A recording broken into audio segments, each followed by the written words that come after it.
পূজাখন আমাৰ 19বিংশ শতিকাৰ শেষ দশকৰ পৰা আচলতে আৰম্ভ হোৱাৰ আমি যিটো আমাৰ শতবৰ্ষৰ সময়ৰ তথ্য যে 1800 আপোনাৰ মানে 88, 89, 90 এই তিনিটা চনৰ কোনোবা এটা চনত পূজাখন প্ৰতিষ্ঠা হৈছে। আমি সঠিক চনটো আমি উলিয়াব পৰা নাই। গতিকে বিভিন্ন ধৰণৰ ভক্ত আমাৰ ইয়ালৈ আহে।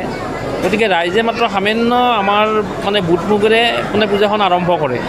কৰাৰ পিছত দেৱীৰ ইমানে দয়া ইমানে কৃপা যে আমি প্ৰতিদিনে প্ৰায় 5-6 কুইণ্টল বুটমুগ ইয়াতে খৰচ কৰোঁ। কৰাৰ পিছতো প্ৰায় 8-10 কুইণ্টল বুটমুগ আমাৰ ইয়াতে ৰৈ যায়। আমি একান্তভাৱে ৰাইজক আমি সেৱা শুশ্ৰূষা কৰিবৰ কাৰণে পছৰীয়া ব্ৰাহ্মণ সমাজ আমাৰ মনসা পূজা উৎসৱ উদযাপন সমিতি এখন আমি কৰি দিওঁ আৰু সেইখনৰ লগতে আমাৰ সমস্ত আমাৰ যি ডেকা শক্তি সেই ডেকা শক্তিয়ে লগ লাগে আৰু আমাৰ পছৰীয়া দলিবাৰী দদৰা আগিয়াথুৰি আমাৰ আলিকাষ ৰৌমাৰী এই বৃহত্তৰ অঞ্চলটোৰ মানুহখিনিয়ে আহি আমাক সহযোগ কৰে। আৰু ইয়াত আপোনাৰ দেখিব ইয়াত বিভিন্ন ঠাইৰ মানুহ আহিছে।